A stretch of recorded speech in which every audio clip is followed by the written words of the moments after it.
ఆయన గురించి ఆయన యొక్క పుస్తకాల్లో తప్ప ఆయన ఎవరూ తెలియని వారు ఎందరో మంది ఉంటారు. కాకపోతే నిజ జీవితంలో ఆదికవి నన్నయ్య విశ్వవిద్యాలయం రాజనీతి శాస్త్ర విభాగం ఫౌండర్గా ఆయనకి ఎంతో మనకి జీవితాన్ని ఇచ్చారు.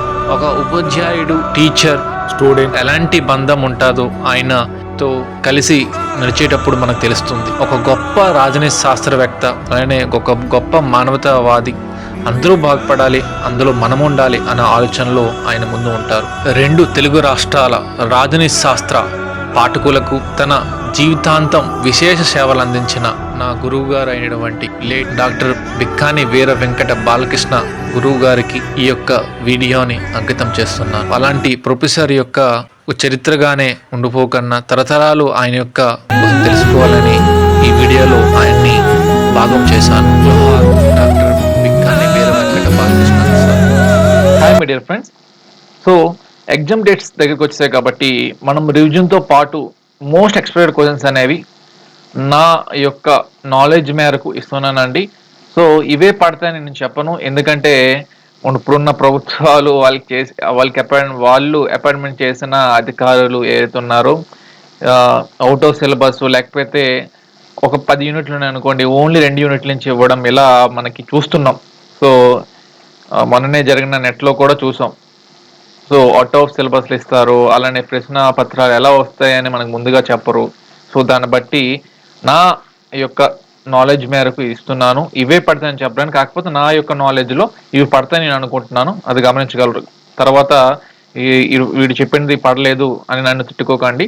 సో క్విక్ రివిజన్గా 30 ప్రశ్నలు నేను చెప్తానండి. ఈ 30 ప్రశ్నలు 2 యూనిట్ల నుంచి ఇచ్చాను. అందులో basic concepts of political science ఒక యూనిట్, అలానే ఇండియన్ పొలిటికల్ థాట్ నుంచి మొత్తం వాటి నుంచి 15 ప్రశ్నలు, ఇటు నుంచి 15 ప్రశ్నలు, మొత్తంగా 30 ప్రశ్నలు అనేవి ఈ యొక్క క్లాస్లో మనం మాట్లాడుకుందాం. సో మొదటి ప్రశ్న, అరిస్టాటిల్ దృష్టిలో మంచి ప్రభుత్వాన్ని గుర్తించండి.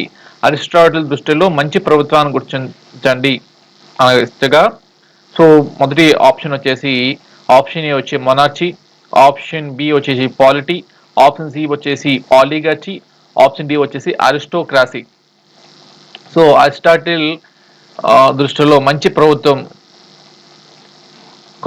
చూడండి ఇచ్చారు మనకి. సో మొనార్చీ అంటే ఏంటి? రాజరిక ప్రభుత్వం. సో పాలిటీ అంటే ఏంటి? మిశ్రమ స్వభావం కలిగింది. అంటే ఈ పాలిటీలో ఉన్నవాడు ఉంటాడు, లేనివాడు ఉంటాడు. సో అలా అధికార పంపిణీ జరుగుతుంది. ఆలిగర్చీ అంటే ఏంటి? ఒక సొసైటీలో, ఒక ప్రాంతంలో ఎవరైతే ఉన్నత వర్గాల వారు ఉన్నారో, కంపెనీస్ ఉన్నవారు, ధనం ఎక్కువగా ఉన్నవారు ఒక గ్రూపుగా సమూహంగా ఏర్పడి పాలించాలని ఆలిగర్చీ అని చెప్తాము.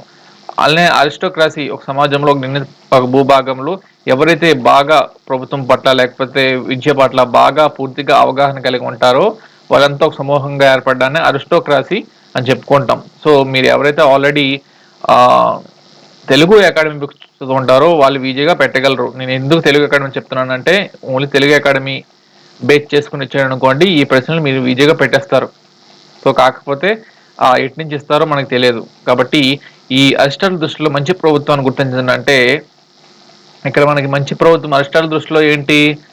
మీకు 3 చూడాల. అరిస్టాటిల్ రూల్ బై 1 చెప్పారు, రూల్ బై ఫ్యూ చెప్పారు, రూల్ బై మెనీ చెప్పారు. అరిస్టాటిల్లో చెప్పే ముందు ఈ 3 రకాల ప్రభుత్వాన్ని దేనితో మనకి ఇచ్చేసారంటే, సో ఒకటి రాజుల సంఖ్య, రాజు యొక్క ధ్యేయం. సో రాజు యొక్క మనస్సు ఏదైతే ఉందో అది ప్రజా శ్రేయస్సు కోసమేనే పాటుపడితే దాన్ని మంచి ప్రభుత్వాలని, రాజు యొక్క ఉన్న లాస్ట్ గోల్ అనేది తన యొక్క సెల్ఫిష్గా స్వార్థపూర్వకంగా ఆలోచిస్తే అది చెడు రకాల ప్రభుత్వం అని 3 రకాల ప్రభుత్వాలని వర్గీకరించారు. మొత్తంగా 6 ప్రభుత్వాలు అవి. అందులో ఒక అరిస్టాటిల్ ఏదైతే 158 గ్రీకు రాజ్యాలను అధ్యయనం చేశారని చెప్పుకున్నాం కదా పిఎస్ క్యాసల్లో. 158 రాజ్యాలను, గ్రీక్ రాజ్యాలను అధ్యయనం చేసి పాలిటిక్స్ అనే గ్రంథం రాశారు. సో ఆ పాలిటిక్స్ అనే గ్రంథంలో ప్రభుత్వ Aristotle classification of government. So traditional గవర్నమెంట్స్లో ఎవరు వస్తారంటే అరిస్టాటిల్ గవర్నమెంట్స్ చెప్పుకుంటాం. అదే మోడర్న్ గవర్నమెంట్స్ వస్తారంటే Stephen Leacock and JR Seeley modern government చెప్పిన వారు ఎవరని. సో మనం ప్రశ్నలు ఇంటర్లింక్ చేస్తూ చెప్పుకోవాలి. సో క్వశ్చన్ బ్యాక్ వచ్చేద్దాం. సో అరిస్టాటిల్ 158 అధ్యాయాలను అధ్యయనం చేసి ఈ యొక్క 3 రకాల ప్రభుత్వాలను వర్గీకరించారు. అందులో రూల్ బై వన్, సో ఒక్కడే పాలిస్తాడు. సో ఒక్కడే పాలించేటప్పుడు ఆ రాజు యొక్క మ్, అంతిమ లక్ష్యం ఏంటి? ప్రజల శ్రేయస్సు కోరం. దాన్ని ఏమన్నారంటే మొనార్చీ అని చెప్పారు అరిస్టాటిల్. అలానే ఒకటే పాలిస్తారు, కాకపోతే వాళ్ళు ప్రజల శ్రేయస్సు కోసం కాకుండా తన స్వార్థ ప్రయోజనాల కోసము ఆ పదవిని ఉపయోగించుకుంటారు. వాటినే మనము టైరేని అన్నాం. సో ఈ యొక్క టైరేని గవర్నమెంట్ కి మనము ఉదాహరణ తీసుకోవాలంటే ఇప్పుడున్న కిమ్ జోన్. సో ఒకటే మొత్తం నియంత్రణ పాలిస్తారు, దాన్ని టైరని అని చెప్పుకుంటాం. అలానే కొద్దిమంది పాలన అంటారు, రూల్ బై ఫ్యూ అంటారు. ఆ రూల్ బై ఫ్యూలో అరిస్టోక్రాసీ అన్నారు. అరిస్టోక్రాసీ అంటే ఒక నిర్ణీత భూమించే ప్రజల్లో బాగా ఏదైతే విషయాల పట్ల అవగాహన వాళ్ళు చదువుకున్న వాళ్ళే ఆ మొత్తం దాన్ని రూల్ చేయాలని ఒక రూల్ పెట్టి స్టర్లీ గారు ఈ యొక్క అరిస్టోక్రాసీని చెప్పారు. ఈ అరిస్టోక్రాసీనే ఫాలో ఆల్రెడీ ముందే దీనికోసం ముందే చెప్పిన వారు ఎవరంటే అరిస్టాటిల్ యొక్క గురువు వచ్చేసి ప్లేటో గారు. ఈ యొక్క అరిస్టోక్రసీ గవర్నమెంట్ ఉత్తమ గవర్నమెంట్ అని చెప్పారు. అరిస్టోక్రసీ అంటే ప్లేటో గుర్తుకు రావాలి, పాలిటీ అంటే అరిస్టాటిల్ గుర్తుకు రావాలి. సో ఈ రూల్ బై ఫ్యూలో చెడు రకాల ప్రభుత్వాన్ని ఏమని పెట్టుకున్నారంటే ఆలిగర్చి. సో ఉదాహరణ తీసుకుంటే ఇండియాలో ఈస్ట్ ఇండియా కంపెనీ. సో ఉన్నత వర్గం వారే దేశాన్ని పరిపాలించినట్టుగా ఉండాలని అలాంటి ప్రభుత్వం అంటారు. So rule by many, so అధికార పంపిణీ అనేది ఎక్కువ మందిలో జరుగుతుంది, దాన్ని ఎక్కువ మంది పాలన అంటారు, రూల్ బై మెనీ పీపుల్ అని చెప్పి. అందులో మంచి ప్రభుత్వం ఏమన్నారంటే పాలిటీ. ఈ యొక్క పాలిటీ అంటే ఏంటంటే ఇక్కడ సమాజంలో అప్పర్ వాళ్ళు ఉంటారు, మిడిల్ వారు ఉంటారు, లోయలు ఉంటారు. సో ఈ ముగ్గురు ఉండేటప్పుడు ఈ ముగ్గురికి అధికార పంపిణీ అనేది ఒకే విధంగా జరగాలని చెప్పేదే పాలిటీ రకం ప్రభుత్వం. సో దీన్ని మంచి రకం ప్రభుత్వం అన్నారు. అరిస్టాటిల్ దృష్టిలో చెడ్డు రకమైన ప్రభుత్వం ఏదంటే డెమోక్రసీ. ఇప్పుడు మనం ఇండియాలో ఏ ఒక డెమోక్రసీ ఉందంటే ఇండైరెక్ట్ డెమోక్రసీ. డైరెక్ట్ డెమోక్రసీ ఎక్కడ ఉందంటే స్విట్జర్లాండ్. డైరెక్ట్ డెమోక్రసీ అంటే కి ఇండైరెక్ట్ డెమోక్రసీ మధ్య తేడా ఏంటంటే ఇండైరెక్ట్ డెమోక్రసీ ఇక్కడ మనము మన దేశంలో రాజకీయ నాయకులు మనం ఎన్నుకుంటాం, కాకపోతే ఆ రాజకీయ నాయకులు మనం తీసివేయలేం. కాకపోతే స్విట్జర్లాండ్ లో డైరెక్ట్ డెమోక్రసీలో ఏం చూస్తామంటే అక్కడ రాజకీయ నాయకులు మనం ఎన్నుకోవచ్చు, అలానే వాళ్ళు ఏదైనా తప్పు చేయనచో మనము తీసివేయచ్చు, ప్లేబిసైడ్, రెఫరెండం అని చెప్పి వాటితో మనం తీసివేయవచ్చు. అది అరిస్టల్ క్లాసిఫికేషన్ ఆఫ్ గవర్నమెంట్. సో అరిస్టల్ దృష్టిలో మంచి రకమైన ప్రభుత్వం ఏదంటే ఏం చెప్తాము? పాలిటీ. అదే ప్లేటో దృష్టిలో మంచి రకమైన ప్రభుత్వం ఏదంటే ఏం చెప్తాము? అరిస్టోక్రాసీ. అరిస్టోక్రాసీ. ఇక రెండవ ప్రశ్న చూద్దాం. సో రెండవ ప్రశ్న చూద్దాం. క్రింది వాణిలో తప్పు జతను కనుగొనండి. సో ఇక్కడ మీకు బుక్స్ ఇచ్చాను. సో ఏ యూనిట్ నుంచి ఇచ్చానంటే నేచర్ స్కోప్ ఆఫ్ పొలిటికల్ సైన్స్లో ఎవల్యూషన్ ఆఫ్ పొలిటికల్ సైన్స్కి వచ్చేటప్పటికి పొలిటికల్ సైన్స్ అనేది ఎవల్యూషన్ ఎలా జరిగింది, సో యాన్షియంట్ పీరియడ్లో ఎలా ఉండేది పొలిటికల్ సైన్స్, మెడివల్ పీరియడ్ ఎలా ఉండేది, అలానే మోడర్న్ పీరియడ్ ఎలా ఉండేది, ఆ మోడర్న్ ఏరాకు వచ్చేటప్పటికి పొలిటికల్ సైన్స్ అనేది ఎలా ఆవిర్భవించింది, అలానే పొలిటికల్ సైన్స్ సంబంధించి రీసెర్చ్ ఎలానే మెథడ్స్ వచ్చాయా అలాంటి వాటిపై మోడర్న్ అమెరికన్ సైంటిస్టులు ఎవరైతే ఉన్నారో ఆ మోడర్న్ అమెరికన్ సైంటిస్టులు యూజ్ చేసిన method scientific method and empirical మెథడ్స్నే మనము సోషల్ ఇంజనీరింగ్ అని చెప్పుకుంటాం. సో అలా మాట్లాడుకునేటప్పుడు మనము ఈ యొక్క మోడర్న్ అమెరికన్ పొలిటికల్ సైంటిస్టులకు వాళ్ళు రాసిన బుక్స్ వాటిపై మనకి ప్రశ్నలు వచ్చే అవకాశం ఉంటుంది కాబట్టి ప్రశ్నలు కాగా ఇవన్నీ చెప్తున్నాను. సో క్రింద వాళ్ళు తప్పు జతం కనుగొనండి అని ఇచ్చారు. సో మొదటి వన్ వచ్చేసి a new aspects of politics అనే బుక్ ఎవరు రాశారంటే చార్లెస్ ఈ రాశారని ఇచ్చాను. అలానే రెండో దీంట్లో హరోల్డ్ డి లాస్వెల్ సైకోపథాలజీ పాలిటిక్స్ రాశారా, Arthur F Bentley the process of government రాశారా, గ్రహం వాలెస్ వచ్చేటప్పటికి క్వాంటిటేటివ్ మెథడ్ బుక్ రాశారా. సో కింది వాటిలో ఏది తప్పు జటను కొనుగొనని ఇచ్చాను. సో 4 బుక్లు మనం చూసుకున్నాం, వాళ్ళ యొక్క రైటర్స్ మనం చూసుకున్నాం. సో ఇక్కడ ఆప్షన్ ఏ ఉంది, 1, 2, 3, 4 4 తప్ప, లేకపోతే ఒకటే తప్ప, లేకపోతే 2, 3 తప్ప, లేకపోతే none of the above. So అక్కడ మనకి ప్రశ్నస్ అనేది 10 రకాల ప్రశ్నలు అడిగే విధానాలు ఉంటాయి. సో మనకి పేపర్ తయారు చేసేవారు ఎలాంటి ప్రశ్న అడిగే విధానం అడుగుతారో మనకు తెలియదు. సో ఈ క్రింద వాటిలో ఏది కాదు, ఇది ఏది నిజం, అలానే fill the blank, match the following, అలానే క్రింది వాటిలో 2 తప్ప, 3 తప్ప, లేకపోతే అసెసన్ రీజన్స్ ఇచ్చేసి 1కి 2 కరెక్ట్ అయినా, ఏకి ఆర్ కరెక్ట్ అయినా, ఆర్కి ఏ కరెక్ట్ అయినా ఇలాంటి ప్రశ్నలు వచ్చే అవకాశం ఉంటుంది మనకి. సో మనకి ప్రశ్న పత్రం ఎలా వస్తుందో మనకి బోర్డు కూడా ఎటువంటి ది మనకు తెలియజేయలేదు కాబట్టి రకరకాల బేస్ చేసుకొని నేను ఒక మెథడ్స్లో నేను ఇచ్చాను. సో ఇక్కడ ఆన్సర్ వచ్చేసి ఏంటి, ఆప్షన్ ఏ 1 2 3 4 4 తప్పేనా, లేకపోతే ఒకటి తప్ప, లేకపోతే 2 3 తప్ప, లేకపోతే none of the above. So క్రింద వాటిలో తప్పు చేత ఏదంటే క్రింద వాటిలో ఏది కాదు, నన్ ఆఫ్ ది అబవ్. కింద ఇచ్చినవన్నీ రైటే, మీకు గుర్తుంచుకోవాలని ఎలా ఇచ్చాను ప్రశ్నను. సో ప్రశ్నలు మీకు గుర్తుంచుకోవాలని ఇచ్చాను. సో మీ యొక్క రివిజన్ అండ్ ఒకేసారి ఎంసీక్యూలు నేర్చుకుంటారని అలా ఇచ్చాను. సో మళ్ళీ చెప్తున్నాను, ప్రశ్నలు చదవండి, చదివేసి వస్తే రాయండి, లేకపోతే మనం ఏం చెప్పలేము. సో మూడవ ప్రశ్న చూద్దాం. ప్లేటో శ్రామికులకు ఇవ్వవలసిన శిక్షణ గురించి చర్చించలేదు, అంతేకాక వీరిని ప్రాథమిక విద్యా విధానంలో ఏ విధంగా చేర్చుకోవాలని కూడా పేర్కొనకపోవడం విచిత్రంగా ఉందని ఎవరు పేర్కొన్నారు? ప్లేటో శ్రామికులకు ఇవ్వవలసిన శిక్షణ గురించి చర్చించలేదు, అంతేకాక వీరిని ప్రాథమిక విద్యా విధానంలో ఏ విధంగా చేర్చుకోవాలని కూడా పేర్కొనకపోవడం విచిత్రంగా ఉందని ఎవరు పేర్కొన్నారని మనకి ఇస్తారు ప్రశ్న.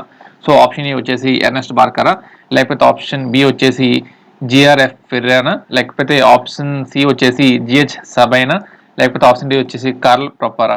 సో మళ్ళీ ప్రశ్న చదువుతున్నాను.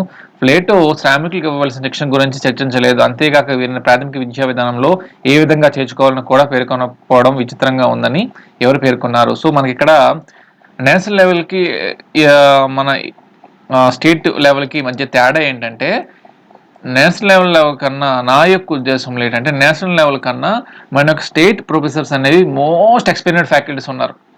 ఆ మోస్ట్ ఎక్స్పీరియన్స్ ఫ్యాకల్టీ ఉండేటప్పుడు మనకి ఎక్కువగా మనకి డైరెక్ట్ ప్రశ్నలు ఉండే ఛాన్స్ ఉండవు. దాదాపుగా మనకి ఎక్కువ సెంటెన్స్ థియరీ పార్ట్లు ఎక్కువ వెళ్ళిపోతారు. సో మనకి మామూలు యూజీసీ నెట్లు వేరు, ఈ డిఎల్ వేరు. డిఎల్ అంటే అకాడమిక్ బేస్, అకాడమీలో ఏముంటాయి మనకి ఎక్కువగా థియరీ పార్ట్ ఉంటుంది. అలాంటి థియరీ పార్ట్ మీద ప్రశ్నలు వచ్చే అవకాశం ఉంటుంది కాబట్టి ఈ యొక్క థియరీ పార్ట్ మీద శ్రద్ధ పెట్టి ఈ యొక్క ప్రశ్నలు చేస్తున్నాను. సో ప్లేటో శ్రామికులకు ఇవ్వవలసిన శిక్షణ గురించి చర్చించలేదు, అంతేకాక వీరిని ప్రాథమిక విద్యా విధానంలో ఏ విధంగా చేర్చుకోవాలని కూడా పేర్కొనకపోవడం విచిత్రంగా ఉందని ఎవరు పేర్కొన్నారంటే జిహెచ్ సబైన్, అమెరికన్ ప్రొఫెసర్. ఈయన కార్నెల్ యూనివర్సిటీలో వైస్ ప్రెసిడెంట్గా చేసి రిటైర్ అయిన వారు. 1861లో జన్మించారు ఈయన. సో అమెరికన్ ప్రొఫెసర్ ఈయన జిహెచ్ సబైన్ ప్లేటో మీద అలా చెప్పారు. ఇక 4వ ప్రశ్న, క్రింద వాణిలో జీన్ బాడిన్ ప్రతిపాదించిన ఏ భావన రాజనీతి శాస్త్ర పరిణతికి దోహదం చేసింది? క్రింద వాణిలో జీన్ బాడిన్ ప్రతిపాదించిన ఏ భావన రాజనీతి శాస్త్ర పరిణతికి దోహదం చేసింది? Basic concepts of political science లో వచ్చిన ప్రశ్న ఇది. ఆ యూనిట్ నుంచి ఇచ్చాను నేను. అందులో nature scope of political science లో అసలు ఎవల్యూషన్ ఆఫ్ పొలిటికల్ సైన్స్ లో వచ్చేటప్పటికి స్టేట్ అనేది స్టేట్ సెంట్రిక్ గా యాన్షియంట్ పీరియడ్ లో ఉండేది, అలానే రిలీజియస్ సెంట్రిక్ గా మిడిల్ పీరియడ్ ఉండేది. తర్వాత ఆ రిలీజియస్ సెంట్రల్లో 15th centuries లో ఏమైందంటే నికోలో మ్యాకివెలి వెళ్ళి ది ప్రిన్స్ అనే పుస్తకంలో స్టేట్ కోసము వివరించారు. ఆ స్టేట్ కోసం వివరించిన తర్వాత స్టేట్ అనేది ఎలా మారిపోయిందంటే రిలీజియస్ పరంగా ఒక హెడ్, అలానే స్టేట్ పరంగా ఒక హెడ్ మళ్ళీ మారిపోయిన తర్వాత ఏదైతే దేశాలు ఉన్నాయో సార్వభౌమాధికారము కల్పించుకున్నాయి. సో సార్వభౌమ అధికారం వచ్చిన తర్వాత దాన్ని కాన్సెప్ట్ ఆఫ్ సావర్నిటీ, జీన్ బోడిన్ అనే ఆయన ఈ కాన్సెప్ట్ ఆఫ్ సావర్నిటీని వివరించారు. So option is the right answer. ఇక 5వ ప్రశ్న, భగవంతుని హేతువే శాశ్వత న్యాయమని, ఈ జగత్తు అంతా శాశ్వత న్యాయాన్ని బట్టి నడుస్తుందని, ఈ చరాచర జగత్తు నిర్మాణానికి అదే కారణం అన్నది ఎవరు? భగవంతుని హేతువే శాశ్వత న్యాయమని, ఈ జగత్తు అంతా శాశ్వత న్యాయాన్ని బట్టి నడుస్తుందని, ఈ చరాచర జగత్తు నిర్మాణానికి అదే కారణం అన్నది ఎవరు? సో ఆప్షన్ ఏ మనునా, option B Saint Thomas Aquinas, లేకపోతే ఆప్షన్ సి సెయింట్ అగస్టినా, లేకపోతే option D Savitribai Phule. Political thought నుంచి వచ్చిన ప్రశ్న. సో భగవంతుని హేతువే శాశ్వత న్యాయమని, ఈ జగత్తు అంతా శాశ్వత న్యాయాన్ని బట్టి నడుస్తుందని, ఈ చరాచర జగత్తు నిర్మాణానికి అదే కారణం అన్నది ఎవరంటే Saint Thomas Aquinas. So Saint Thomas Aquinas eternal law, శాశ్వత న్యాయంలో ఈ యొక్క సెంటెన్స్ అనేది చెప్పడం జరిగింది. సో సెయింట్ థామస్ ఆక్వినస్ చెప్పిన న్యాయాల్లో ఎటర్నల్ లా ఒకటి, అండ్ నేచురల్ లా ఒకటి, హ్యూమన్ లా ఒకటి, అండ్ డివైన్ లా దివ్య న్యాయం ఒకటి. సో మొత్తం 4 న్యాయాల కోసము సెయింట్ థామస్ ఆక్వినస్ చెప్పారు. సో నీకు టైం తక్కువ బట్టి మీకు రివిజన్ క్లాస్ అని ఈ ప్రశ్నల రూపంలో ఇచ్చానండి. తర్వాత క్లాసుల్లో నాకు వీలైన విధంగా టైము అనేది చాలా వాళ్ళ బట్టి చాలామంది కామెంట్ చేస్తున్నారు. కాకపోతే నా యొక్క టైంని మేనేజ్ చేసుకుంటే వీడియో చేస్తున్నాను, గమనించగలరు. సో 6వ ప్రశ్న చూద్దాం. సమైక్య తరహా ప్రభుత్వానికి సంబంధించి ఈ క్రింది వాక్యాలను గమనించండి. Very very important. So statement 1 ఇచ్చాను ఇక్కడ. సో ప్రశ్నలో ఎలా అడుగుతారో ముందే చెప్పాను కదా. సో అన్ని రకాల టచ్ చేసి అన్ని అడిగే విధానాన్ని టచ్ చేసి ఇస్తున్నాను. సో సమైక్య తరహా ప్రభుత్వానికి సంబంధించి క్రింది వాక్యాలను గమనించండి. స్టేట్మెంట్ వచ్చేసి ఫెడరల్ అనే ఆంగ్ల పదము ఫోడస్ అనే లాటిన్ పదం నుంచి వచ్చినది. స్టేట్మెంట్ 2 వచ్చేసి సమైక్య తరహా ప్రభుత్వాలను, సమైక్య సంవత్సరం కాదు, సమైక్య తరహా ప్రభుత్వాలను 1789లో అమెరికాలో, 1848లో స్విట్జర్లాండ్లో, 1901లో ఆస్ట్రేలియాలో ఏర్పాటు చేశారు. సో ఇక్కడ ఆన్సర్స్ వచ్చేసి ఆప్షన్ ఏలో స్టేట్మెంట్ 1, స్టేట్మెంట్ 2 రెండు నిజమే మరియు సరైన వివరణ. స్టేట్మెంట్ 2 ఆప్షన్ బి వచ్చేసి స్టేట్మెంట్ 1, స్టేట్మెంట్ 2 రెండు తప్పు. అలానే ఆప్షన్ సి వచ్చేసి స్టేట్మెంట్ 1, స్టేట్మెంట్ 2లో ఒకదానికి ఒకటి పోలిక లేదు.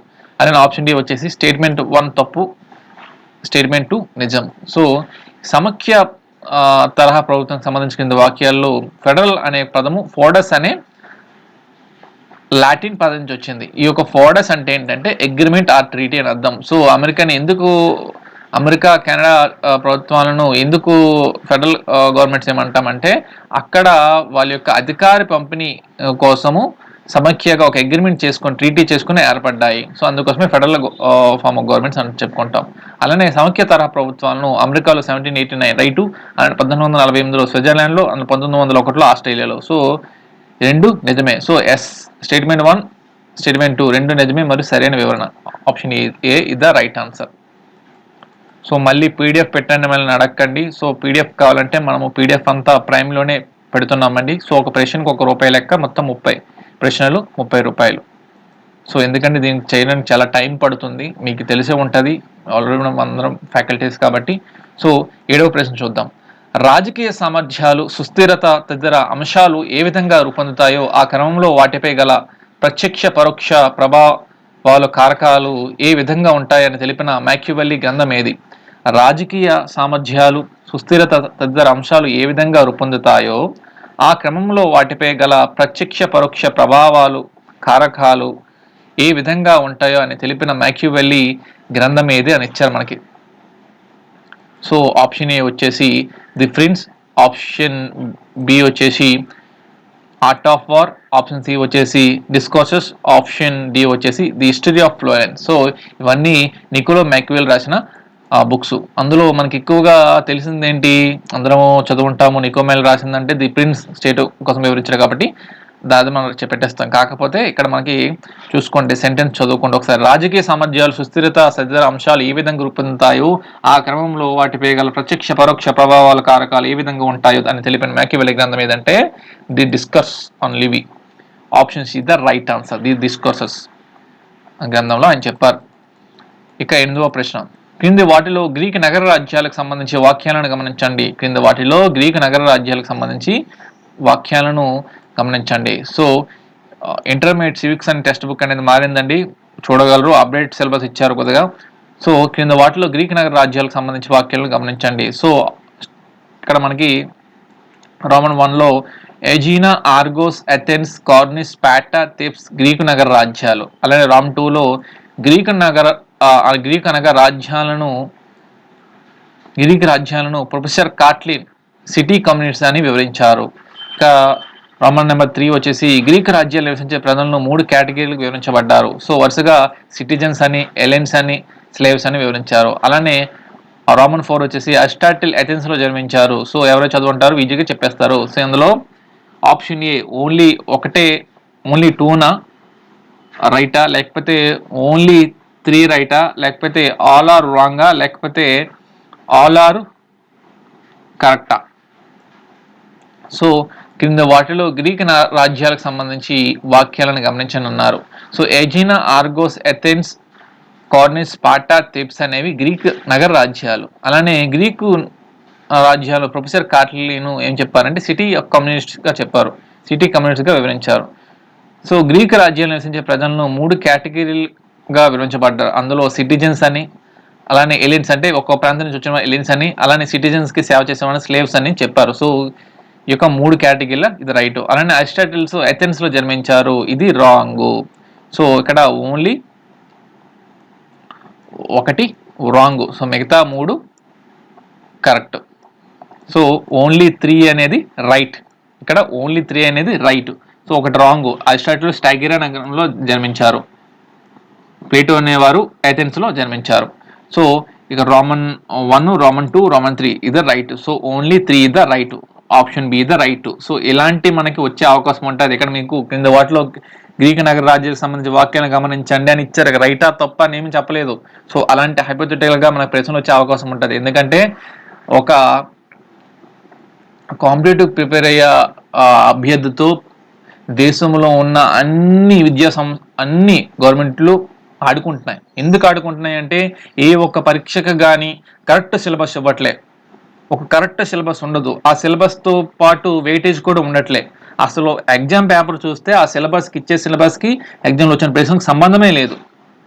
అలానే గవర్నమెంట్ చేతుల్లో ఈ యొక్క ప్రభుత్వ ఉద్యోగాలు ఉంటున్నాయి. సో మనకి ఏం కోరుకుంటున్నానంటే గవర్నమెంట్ చేతుల్లో ఉండకూడదు ఎప్పుడు. రైట్ టు ఎడ్యుకేషన్ ఎంత ముఖ్యమో right to government job notification కూడా అంతే ముఖ్యం. సో మనకు కావాల్సిన right to government job notification. So అదొక స్వతంత్ర సంస్థగా ఏర్పడి ఏ ఒక ఎడ్యుకేషన్ మినిస్టర్ చేతుల్లో ఉండకంట దానికంటూ హయ్యర్ సివిల్ సర్వీసెస్ ఉన్నారు కదా, సో ఒక ఐఏఎస్ని ఫుల్గా ఎక్స్పీరియన్స్ ఐఏఎస్ని అలానే చదువుకున్న వారిని అందులో ఒక హెడ్గా పెట్టి ఓన్లీ ఏ యొక్క సెంట్రల్ గవర్నమెంట్ స్టేట్ గవర్నమెంట్స్తో సంబంధం లేకుండా ఆ ఎలక్షన్స్తో కూడా సంబంధం లేకుండా ప్రస్తుతం పోస్టులు అనేవి ఖాళీగా ఉన్నాయా అలా వెళ్ళిపోవడమే, ఎటువంటి ల్యాగ్ అనేది ఉండకూడదు. ఇక్కడ ఎందుకు మనకి ఇక్కడ భారతదేశము నిరుద్యోగం అనేది వెళ్ళిపోతుంది అంటే మెయిన్ రీజన్ వచ్చేసి ఒక నోటిఫికేషన్ కోసం మనం 2 సంవత్సరాలు చదవం అనుకోండి, ఈ 2 సంవత్సరాల్లో ఆ కేసులు అవన్నీ చెప్తారు, అలానే ఆ ఎగ్జామ్ ఒక డేట్ ఇస్తారు, ఆన్సర్కి ఒక డేట్ ఇస్తారు. ఇవన్నీ వల్ల ఏమవుతుంది, ఒక 2 సంవత్సరాలు అభ్యర్థి లైఫ్ స్పాయిల్ అయిపోతుంది కదా. ఇప్పుడు రిజల్ట్స్ ఇస్తారు, ఒక 2 3 సంవత్సరాలు అయిపోతుంది. ఈ 3 సంవత్సరాల్లో ఒక ఎగ్జామ్ అనేది మనం రాసిన వెంటనే రిజల్ట్ వచ్చినట్టు ఉండాలి. ఎందుకు ఒక బ్యాంకు ట్రాన్సాక్షన్లో మనకు చేయాలంటే సెకండ్ కాలంలో అంటున్నారు యూపీఐ ట్రాన్సాక్షన్, అదే ఒక గవర్నమెంట్ అభ్యర్థి విషయంలో ఎందుకు అలా అవ్వదు? సో ఆన్లైన్ పరీక్ష అనేది ఎలా ఉండాలంటే ఎగ్జామ్ రాసామా వెంటనే మన ముందు రిజల్ట్ అనేది బ్లింక్ అవ్వాలి. సో ఫైనల్ రిజల్ట్ అనేది తర్వాత వస్తుంది, కాకపోతే మనం రాసిన రిజల్ట్ మనకు వచ్చేది. ఇక్కడ మనకి ఏమవుతుందంటే మనము ఎగ్జామ్ అటెంప్ట్ చేస్తున్నాం, అది ఎప్పుడో ఆన్సర్కి ఇస్తున్నాడు, అది రెస్పాన్స్ షీట్ డౌన్లోడ్ చేస్తున్నాం, అక్కడ మనకు సందేశం ఏంటంటే మన రెస్పాన్స్ షీట్ మనం కరెక్ట్గా పెట్టినవి వచ్చాయా లేకపోతే మారిపోయా అనే కొన్ని డౌట్లు వస్తున్నాయి. సో అలానే సిలబస్ కూడా ఇచ్చేటప్పుడు అసలు వెయిటేజ్ ఎలా ఉంటుంది లేకపోతే మోడల్ పేపర్ ప్రశ్నపత్రం ఎలా ఉంటుందని ఎక్కడ ఇవ్వట్లేదు. మన జరిగిన గ్రూప్ 2 గ్రూప్ 1 కూడా అంతే. సో అది మెయిన్ రీజన్స్. సో మరొక క్లాస్లో మాట్లాడుకుందాం మనం ఎడ్యుకేషన్ మినిస్టర్ అలానే జాబ్స్ కోసం. సో 9వ ప్రశ్న చూద్దాం. కింది వాటిని జతపరచండి. సో ఇక్కడ మనము 4 రామన్స్ ఇచ్చాము, ఫాలోయింగ్ ఇచ్చాము. ఇక్కడ టూ ట్రీటీస్ ఆఫ్ గవర్నమెంట్ అనే బుక్ సంబంధించి 7లో పబ్లిష్ అయింది. సో పబ్లిష్ అయ్యే ఇయర్స్ అనేది ఇచ్చాను నేను. అలానే లేవియాథన్ అనే బుక్ ఎప్పుడు పబ్లిష్ అయింది, అలానే సుమ్మా థియోలాజికో ఇప్పుడు పబ్లిష్ అయింది, అలానే సార్వజనిక సత్య ధర్మ పుస్తక్ ఏ ఇయర్లో ఎస్టాబ్లిష్ అయిందని. సో మనకి ఇక్కడ లేవియాథన్ అందరికీ తెలిసి ఉంటుంది కాబట్టి ఇక్కడ వీజీకి కనిపెట్టాలంటే లేవియాథన్ బుక్ ఎవరు రాశారు, థామస్ హాబ్స్ రాశారు. సో థామస్ హాబ్స్ 1651లో ఆ బుక్ అనేది పబ్లిష్ అయింది. అలానే 2 ట్రీటీస్ ఆఫ్ గవర్నమెంట్ లేదా ఆన్ గవర్నమెంట్ అని చెప్పుకుంటాం. సో ఇది ఎవరు రాశారు, జాన్ లాక్ రాశారు. సో 1689లో ఇది పబ్లిష్ అయింది. అలానే సుమ్మా థియోలాజికు వచ్చేసి సెయింట్ థామస్ ఆక్వినస్ రాశారు, ఇది 1846లో పబ్లిష్ అయింది. అలానే సార్వజనిక సత్య ధర్మ పుస్తక్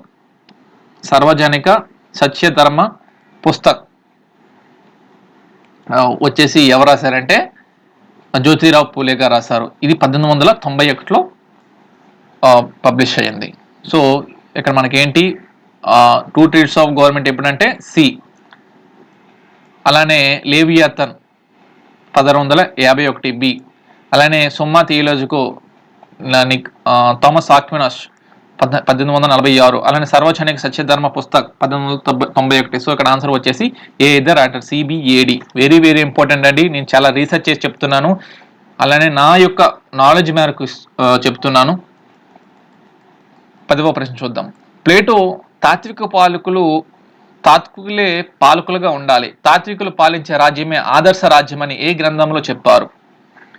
ప్లేటో తాత్వికులే పాలకులుగా ఉండాలి, తాత్వికులు పాలించే రాజ్యమే ఆదర్శ రాజ్యం అని ఏ గ్రంథంలో చెప్పారని ఇస్తారు మనకి. సో ఆప్షన్ ఏ స్టేట్స్మ్యానా, ఆప్షన్ బి రిపబ్లికా, ఆప్షన్ సి పైడోనా, లేకపోతే ఆప్షన్ డి ది లాసా. సో తాత్వికులే పాలకులుగా ఉండాలి అంటే ఒక సమాజంలో ఎక్కువగా అన్ని విషయాల పట్ల అవగాహన ఉండి చదువుకొని బాగా ఉండే వాళ్ళనే ప్లేటో దృష్టిలో అరిస్టోక్రసీ గవర్నమెంట్ అని చెప్పారు ప్లేటో. సో అరిస్టోక్రసీ ఉత్తమమైనది. సో అరిస్టోక్రసీలో ఏముంటుందంటే ఎక్కువగా చదువుకున్న వారు ఒక సమూహంగా ఏర్పడి రాజ్యాన్ని పరిపాలించడాన్ని అరిస్టాటిల్ దృష్టిలో ఉండేది. సో అలానే ప్లేటో ఎక్కువగా ఏముంటుందంటే ఐడియల్ స్టేట్, ఆదర్శ రాజ్యం కోసం చెప్పేటప్పుడు ఎలా ఉంటే బాగుండు, సో రాజ్యంలో ఎలా ఉంటే బాగుండని చెప్పేవారు. సో ఆయన ఏంటంటే ఆయనకు ఊహాత్మకంగా చెప్పేవారు. అరిస్టాటిల్కి వచ్చేటప్పటికి ఏంటంటే ఏదైతే భౌతికంగా ఉందో అది చూసుకుంటాం. అలానే భౌతికంగా వచ్చేటప్పుడు ఏదైనా భౌతికంగా సైంటిఫిక్ మెథడ్ ఉపయోగించి చెప్పిన వాళ్ళలో మనకు మొదటి స్థానంలో ఉంటారు ఎవరంటే Marxist, Karl Marx. So Karl Marx వచ్చేటప్పటికి ఏంటంటే ప్లేటో ఒకలా చెప్పారు రాజ్యం స్టార్ట్ అయిందని, అలానే అరిస్టాటిల్ ఒకలా చెప్పారు స్టేట్ అనేది స్టార్ట్ అయిందని. అలానే కార్ల్ మార్క్స్ వచ్చేటప్పటికి ఏంటంటే ఏదైనా భౌతికంగా మానవుడు ఎలానే అభివృద్ధి చెందాడో దాన్నే రాజ్యం అనేది అలా వచ్చిందని కార్ల్ మార్క్స్ చూసుకుందాం. సో మనకి టాపిక్ వచ్చింది కాబట్టి ఇలా అయింది. సో బ్యాక్ టు క్వశ్చన్ వచ్చేద్దాం. తాత్వికులే పాలకులుగా ఉండి తాత్వికులు పాలించే రాజ్యమే ఆదర్శ రాజ్యం అని ఏ గ్రంథంలో చెప్పారంటే రిపబ్లిక్ అనే గ్రంథంలో. B the right answer. ఇక 11వ ప్రశ్న. క్రింది వాణిలో తప్పు జతను గుర్తించండి. సో కింద వాణిలో తప్పు జతను గుర్తించండి. సో మొత్తం సిలబస్ బేస్ మీద ఇచ్చానండి, ఎటువంటి అవుట్ ఆఫ్ టాపిక్ ఇవ్వలేదు. సో క్రింద వాణిలో తప్పు జతను గుర్తించండి. లా అనేది లా ట్యూటనిక్ పదం నుంచి వచ్చినది. పవర్ అనే ఫ్రెంచ్ పదం నుంచి వచ్చినది. లిబర్టీ లిబర్ లాటిన్ పదం నుంచి వచ్చింది. అలానే సవర్నిటీ సూపర్నెస్ అనే ఫ్రెంచ్ పదం నుంచి వచ్చింది. సో కింద వాళ్ళు తప్పు జతను గుర్తించన్నారు. సో లా ట్యూటనిక్ జర్మన్ లాంగ్వేజ్ నుంచి వచ్చిందండి. సో లా ఇది రైట్ ఆన్సర్. అలానే పవర్ ఫ్రెంచ్ పదం నుంచి వచ్చింది, రైట్ ఆన్సర్. అలానే లిబర్ లాటిన్ పదం నుంచి వచ్చింది. అలానే సోవర్నిటీ సూపర్నెస్ అనేది ఫ్రెంచ్ పదం నుంచి రాలేదు, లాటిన్ పదం నుంచి వచ్చింది. సో అక్కడ మీరు గుర్తుకోలేదు, డి ద రైట్ ఆన్సర్. అలానే 12వ ప్రశ్న చూద్దాం.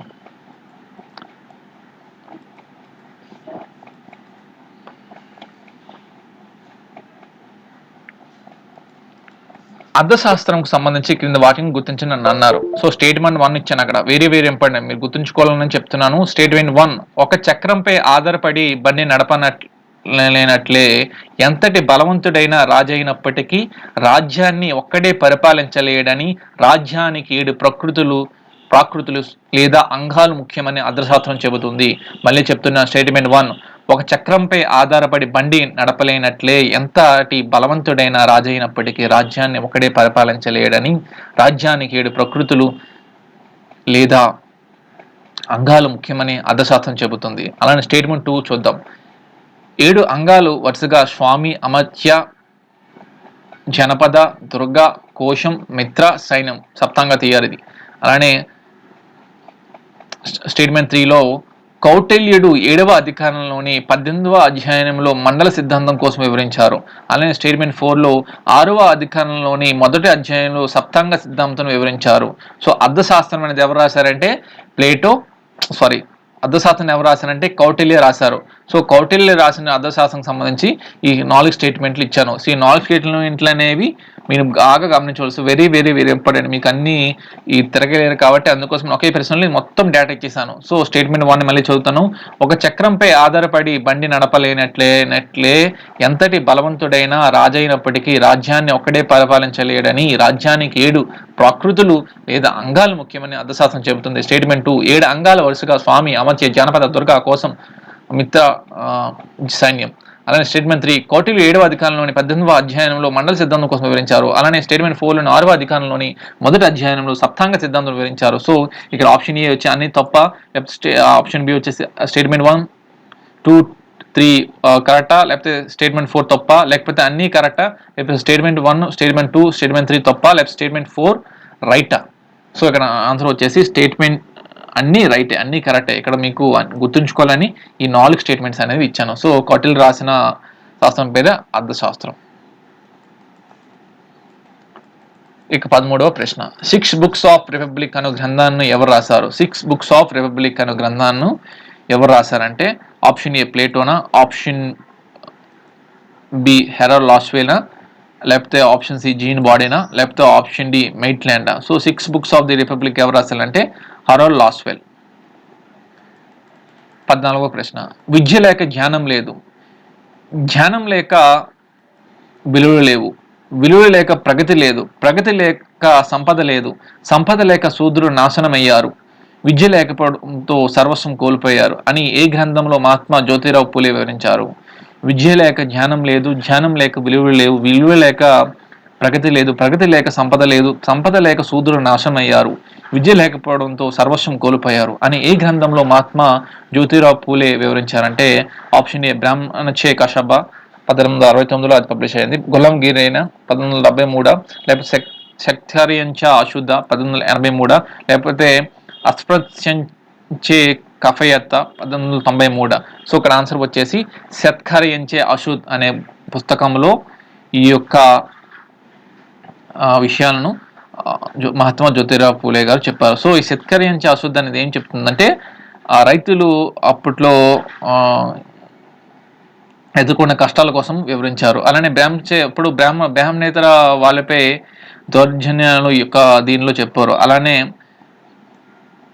గులాం గిరిలో బానిసత్వం కోసం చెప్పారు. అలానే అస్పృశ్యంచే కఫియత్లోని రైతుల కోసం చెప్పారు. ఇక 15వ ప్రశ్న, సహజ హక్కుల సిద్ధాంతానికి సంబంధించి క్రింది వాక్యాలను గమనించండి. సో సహజ హక్కుల సిద్ధాంతానికి సంబంధించి క్రింది వాక్యాలను గమనించిందంటే రోమన్ 1 వచ్చేసి సహజ హక్కుల సహజ న్యాయము ఆధారంగా జనించాయి. రోమన్ 2 వచ్చేసి థామస్ హాబ్స్ అభిప్రాయంలో ప్రాణ హక్కు సహజ హక్కు. రోమన్ 3 వచ్చేసి జాన్ లాక్ అభిప్రాయంలో జీవించే హక్కు, స్వేచ్ఛ హక్కు, ఆస్తి హక్కు ఈ 3 హక్కులు సహజ హక్కులు. అలానే రూసో అభిప్రాయంలో స్వేచ్ఛ హక్కు, సమానత్వ హక్కులు ప్రకృతికి మానవుకి ప్రసాదించిన హక్కులు. So Roman 1, Roman 2, Roman 3, Roman 4 చూసి సో ఆప్షన్ ఏ అన్ని తప్ప, లేకపోతే ఆప్షన్ బి 3 తప్ప, లేకపోతే ఆప్షన్ సి అన్ని నిజమేనా, లేకపోతే ఆప్షన్ డి 2 తప్పు 2 నిజమా. సో సహజ హక్కుల సిద్ధాంతం సంబంధించి కింద వాక్యం గమనించిందంటే ఈ 4 రైటే. సో అన్ని నిజమే. సో నేచురల్ రైట్స్ అంటాం ఇంగ్లీష్లో. సో నేచురల్ రైట్స్ కోసం ఎక్కువగా వివరించారు అంటే John Locke. So social contract థియరీలో జాన్ లాక్, థామస్ హాబ్స్ అలానే జీన్ జాకబ్ రూసో ముగ్గురు ఒకేలాంటివి చెప్పారు. కాకపోతే కొన్ని విషయాల్లో ఒక్కొక్కలా చెప్పారు. కాకపోతే వీళ్ళు ముగ్గురు చెప్పింది ఏంటంటే ప్రాకృతిక వ్యవస్థ అలానే సోషల్ కాంట్రాక్ట్ థియరీ.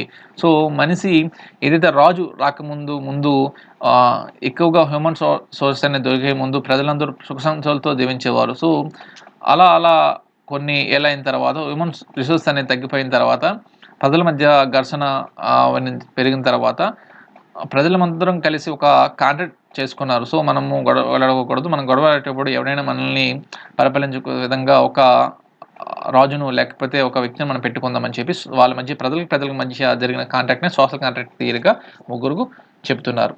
16వ ప్రశ్న, ఒక వ్యక్తిని ఒక్కరుగానే పరిగణించడం, ఏ ఒక్క వ్యక్తిని ఒక్కరు కంటే ఎక్కువగా పరిగణించకపోవడమే సమానత్వం అని ఎవరు వివరించారు? సో ఆప్షన్ ఏ బెంతమా, లేకపోతే ఆప్షన్ బి లార్డ్ బ్రైసా, ఆప్షన్ సి ప్లేటోనా, ఆప్షన్ డి కౌటిల్యనా. ఒక వ్యక్తిని ఒక్కరుగానే పరిగణించడం, ఏ ఒక్క వ్యక్తిని ఒక్కరికంటే ఎక్కువగా పరిగణించకపోవడమే సమానత్వం అని ఎవరు వివరించారు? సో ఇక్కడ మనకి మీనింగ్స్ అడుగుతారు. సో అక్కడ మనకి ఉన్నాయి కదా లిబర్టీ, ఈక్వాలిటీ, సోవర్నిటీ ఉన్నాయి కదా. సో వాటిపైన ఇస్తున్నాను. సో అందులో ఈక్వాలిటీ మీద అడిగాను. సో ఒక వ్యక్తిని ఒక్కరుగానే పరిగణించడం, ఏ ఒక్క వ్యక్తిని ఒకరికంటే ఎక్కువగా పరిగణించుకోవడమే సమానత్వం అని ఎవరు చెప్పారంటే జెరెమీ బెంథమ్ గారు చెప్పారు. ఇక 17వ ప్రశ్న, గాంధీజీ ప్రతిపాదించిన అహింసా సిద్ధాంతాలను గమనించండి. సో గాంధీజీ ప్రతిపాదించిన అహింసా సిద్ధాంతాలను గమనించండి. సో రౌండ్ 1లో గోపాలకృష్ణ గోఖలే రాసిన the king of the God is with you అనే గ్రంథం పట్ల గాంధీకి ఈ అహింస పట్ల నిశ్చితమైన అభిప్రాయం ఏర్పడడానికి కారణమైంది. అలానే రోమన్ 2 వచ్చేసి అహింస 2 రకాలు, అవి రుణాత్మక, ధనాత్మక. అలానే రోమన్ 3 వచ్చేటప్పటికి రుణాత్మక అంటే శారీరకంగాను మానసికంగాను ఏ జీవిని హింసించకుండా ఉండడం. అలానే రామన్ 4 వచ్చేసి ధనాత్మక అంటే ఎంతటి శత్రువైనా ప్రేమించడం. సో ఇక్కడ మనకి 4 రాములను చూసి ఆప్షన్ ఏ 3 తప్ప, లేకపోతే ఆప్షన్ బి అన్ని నిజాలా, లేకపోతే ఆప్షన్ సి 1 తప్ప, లేకపోతే ఆప్షన్ డి 2 నిజాలా. Very very important. So Gandhiji ప్రతిపాదించిన అహింస సిద్ధాంతం గమనించడంలో ఇక్కడ గోపాల్ కృష్ణ గోఖలే గారు గాంధీజీ గురువే. కాకపోతే ఆయన అహింసా సిద్ధాంతం అనేది ఆయన బేస్ చేసుకొని రాలేదు.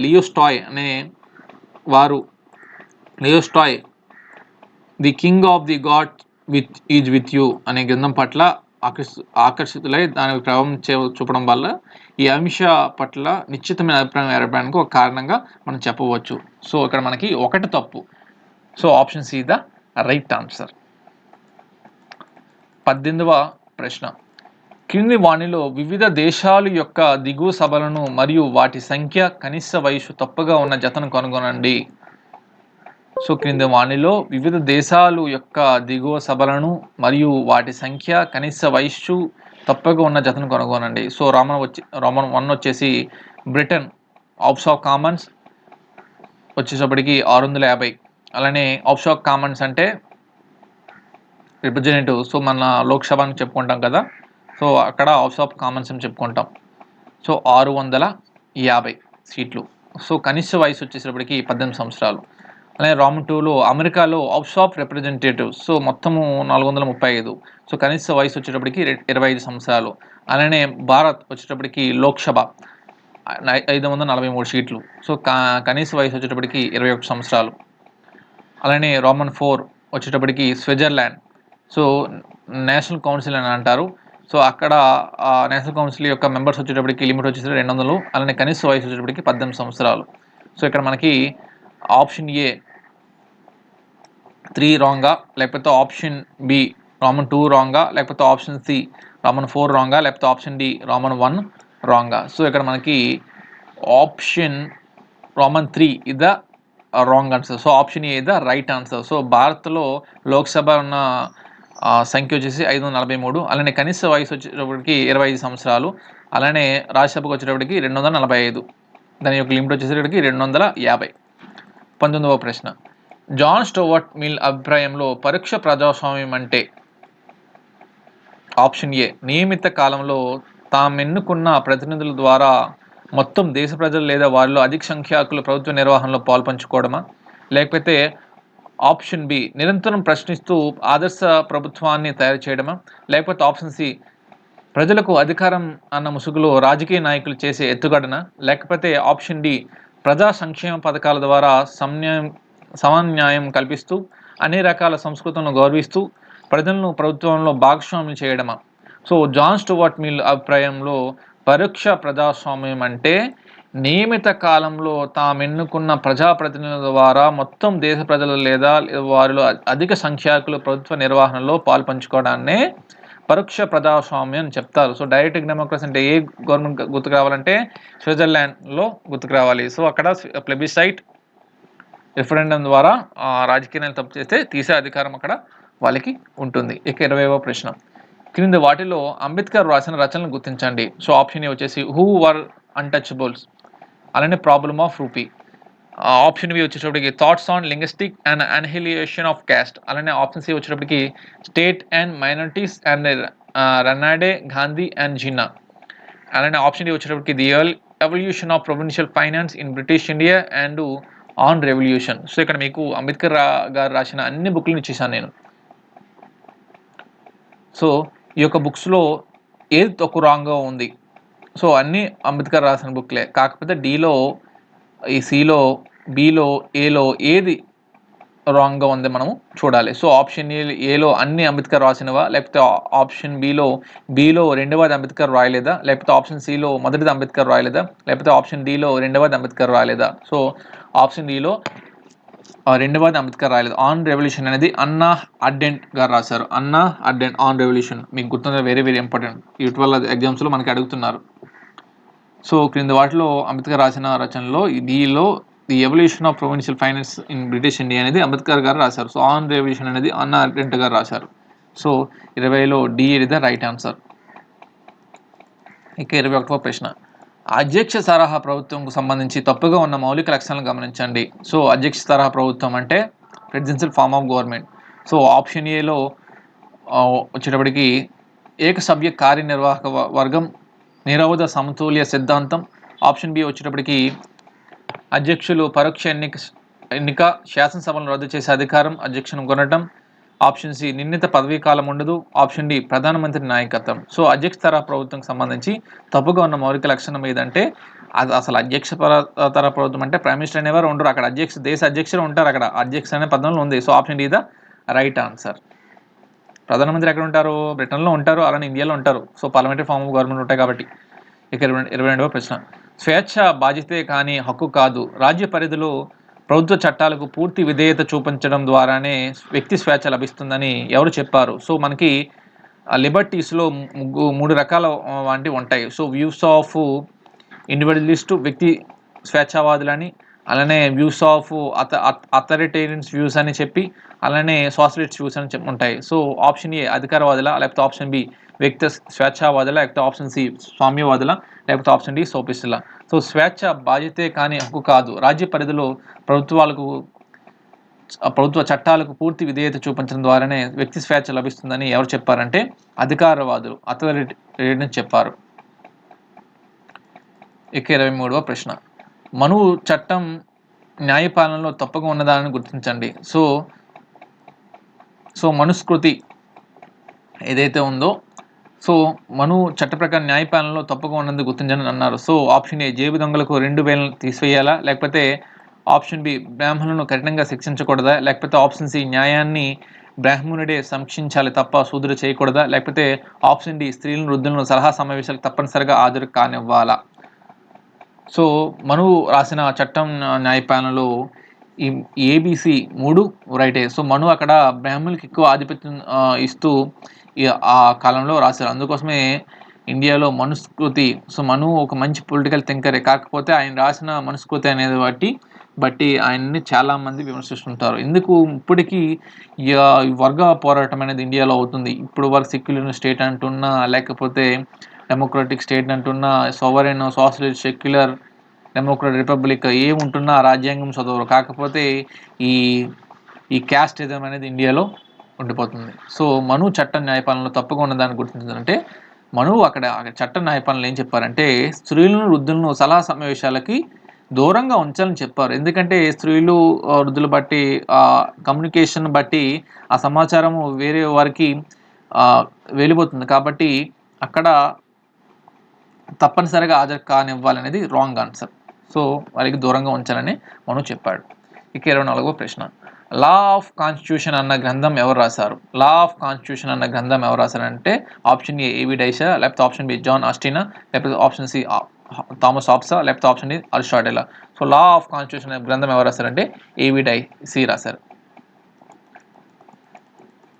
25వ ప్రశ్న, క్రింది వాక్యాన్ని గమనించని అడిగారు. సో స్టేట్మెంట్ 1 వచ్చేసి సత్యం పాలకులు ఎవరికి ఇవ్వవలసిన తీసుకున్న తిరిగి ఇవ్వటమే ధర్మం అని కెపాలెస్ ధర్మ సిద్ధాంతం చెబుతుంది. స్టేట్మెంట్ 2 వెరీ వెరీ ఇంపార్టెంట్, ధర్మం వ్యక్తుల మధ్య సంబంధాలను వ్యక్తిగత ప్రయోజనాలతో కలిపి క్రమబద్ధం చేస్తుందనే విషయాన్ని స్పష్టం చేసింది ప్లేటో ధర్మ సిద్ధాంతం. సో ఆప్షన్ ఏ వచ్చేసి నిజమేనా, ఆప్షన్ బి నిజం కాదా, ఆప్షన్ సి వచ్చేసి స్టేట్మెంట్ 1 స్టేట్మెంట్ 2 నిజమే, రెండింటికి సంబంధం ఉంది. ఆప్షన్ డి వచ్చే స్టేట్మెంట్ 1 స్టేట్మెంట్ 2 నిజం కాదు, రెండింటికి సంబంధం లేదు. సో సత్యం పాలకులకు ఎవరికి ఇవ్వవలసిన తీసుకున్న రుణాన్ని తిరిగి ఇవ్వటమే కెపలస్. సో కెపలస్ అనేవారు సోక్రటీస్ ప్లేటోకి శిష్యుడు కాబట్టి ఆయన ధర్మ సిద్ధాంతంపై ఇలా చెప్పారు. సో ఎవరు తీసుకునే విధానాన్ని వారికి తీయడమనే ధర్మ సిద్ధాంతం అని చెప్పారు ఆయన. సో ఆయన చెప్పిన వాటిపై సోక్రటీస్ అలానే ప్లేటో ఇద్దరు వ్యతిరేకించారు. ఎందుకంటే సోక్రటీస్ అభిప్రాయం ఏంటంటే ఒక తప్పు చేసిన వాడి చేతి నుంచి మారణాయుధం తీసుకొని మళ్ళీ తిరిగి ఇవ్వడం ఎంత తప్పు.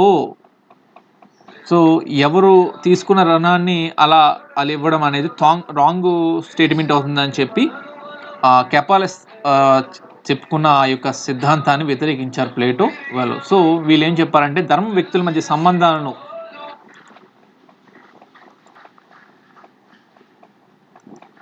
ధర్మం వ్యక్తుల మధ్య సంబంధాలను వ్యక్తిగత ప్రయోజనాలతో కలిపి క్రమబద్ధం చేస్తుందనే విషయాన్ని స్పష్టం చేసింది. సో మనకి ఇక్కడ ధర్మం అనేది వ్యక్తిగత ప్రయోజనాలతోనే మాత్రమే అది ఏర్పడుతుంది వస్తుందని చెప్పి ప్లేటో ధర్మ సిద్ధాంతం చెప్తుంది. సో ఇక్కడ మనకి ఏంటంటే స్టేట్మెంట్ 1 స్టేట్మెంట్ 2 రెండింటికి సంబంధం ఉంది. సో సత్యం పాలకులు ఎవరికి ఇవ్వాల్సింది తీసుకుని ఎవరిని తిరగడం అనేది మనకి ఇవ్వచ్చు, స్టేట్మెంట్ ప్రశ్నగా మనకి ఇవ్వచ్చు, ఎలాగైనా ఇవ్వచ్చు. సో కెపలస్ ధర్మ సిద్ధాంతం అది. ఇక 26వ ప్రశ్న, క్రింది వాణిలో తప్పు జతను కనుగొనండి. సో ఇక్కడ మీకు వివిధ రాజనీతిజ్ఞులు చెప్పిన వాళ్ళ కాన్సెప్ట్స్ అనే జస్టిస్ మీద ఇచ్చాను. సో ఇక్కడ క్రింది వాణిలో తప్పు జతను కూర్చున్నారు. So utilitarian theory of justice Jeremy బెంతమా, distributive theory of justice అరిస్టాటిలా, లేకపోతే entitlement theory of justice Robert నాజికా, లేకపోతే Amartya Sen theory of justice Abhijit Banerjee చెప్పారా. So utilitarian theory of justice Jeremy బెంతమ్ right answer. అలానే డిస్ట్రిబ్యూటివ్ థియరీ ఆఫ్ జస్టిస్ అని అరిస్టాటిల్ గారు చెప్పారు. అలానే entitlement theory of justice అని Robert నాజిక్ చెప్పారు. అలానే అమర్త్యసేన్ థియరీ ఆఫ్ జస్టిస్ వచ్చేటప్పటికి అభిజిత్ బెనర్జీ చెప్పలేదు, అమర్త్యసేన్ గారే చెప్పారు. సో అక్కడ మీకు గుర్తుపెట్టుకోవాలని నేను ఇచ్చాను అలా.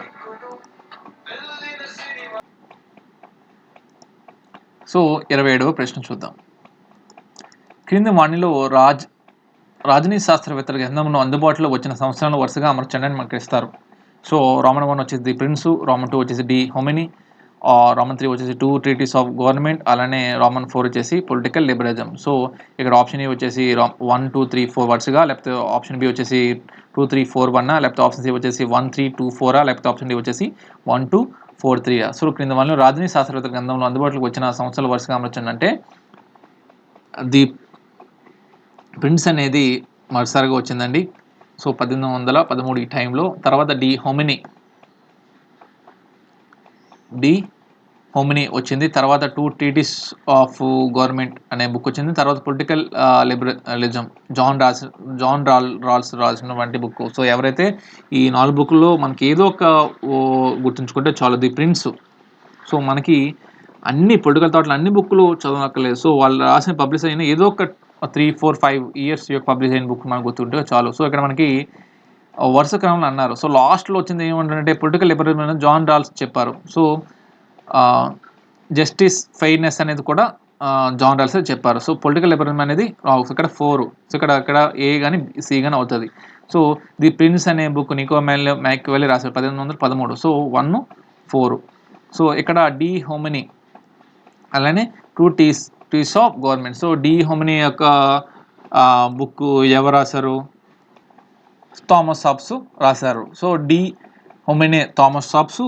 సో తర్వాత 2 ట్రీటీస్ గవర్నమెంట్ వచ్చేటప్పటికి జాన్ లాక్ రాశారు. సో ది ప్రిన్స్ అనే బుక్ ముందుకు వచ్చింది. తర్వాత డి హోమిని థామస్ హాబ్స్ రాశారు. అలానే 6 టైం అయిన తర్వాత జాన్ లాక్ గారు అది పబ్లిష్ అయింది. సో ఇక్కడ మన బుక్ రాయడం వేరు, పబ్లిష్ అయిన ఇయర్స్ వేరు. So the prince, De Homine, 2 treatise of government, political liberalism.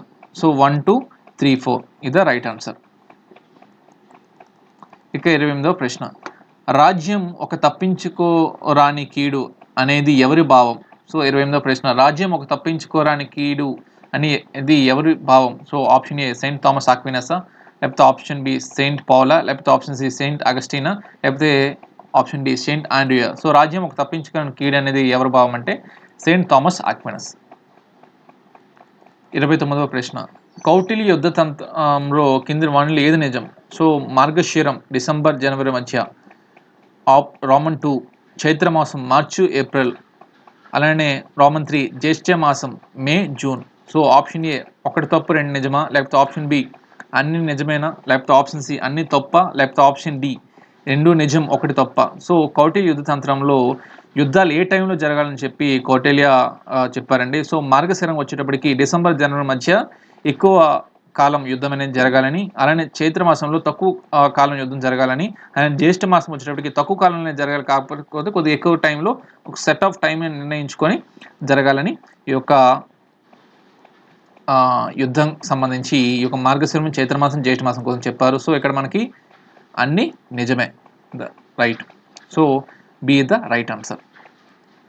30వ ప్రశ్న, politics who get what when and how అనే గ్రంథంను ఎవరు రాశారు? సో ఆప్షన్ ఏ హెరల్ లాస్వేలా, లేకపోతే ఆప్షన్ బి ఎన్స్ జే మర్గన్సేనా, లేకపోతే ఆప్షన్ సి రాబర్ట్ ధాలా, లేకపోతే ఆప్షన్ డి మొట్టాన్ కప్లానా. So politics who gets what when and how అనే గ్రంథాన్ని ఎవరు రాశారంటే హెరల్ లాస్వెల్. పొలిటికల్ పవర్ని వివరించే టైంలో ఈ యొక్క పాలిటిక్స్ అనేది హూ గెట్స్ ఎవరు ఎప్పుడు ఎలా అనే ఒక గ్రంథాన్ని హెరల్ లాస్వెల్ గారు రాశారు. సో ఇవి 30 ప్రశ్నలు basic concepts of political science నుంచి, అలానే పొలిటికల్ థాట్ నుంచి నేను ఇచ్చిన 30 నా యొక్క జ్ఞానం మేరకు ఇచ్చిన 30 ప్రశ్నలు. సో నేను టైం అనేది నాకు బిజీ షెడ్యూల్లో కాబట్టి ఈ యొక్క టైంని దృష్టిలో పెట్టుకొని నేను చెప్తానండి. నా యొక్క టైం దొరికినప్పుడల్లా వీడియోలు చేస్తుంటాను. చాలామంది కామెంట్ చేస్తున్న తప్పుగా అనుకోండి.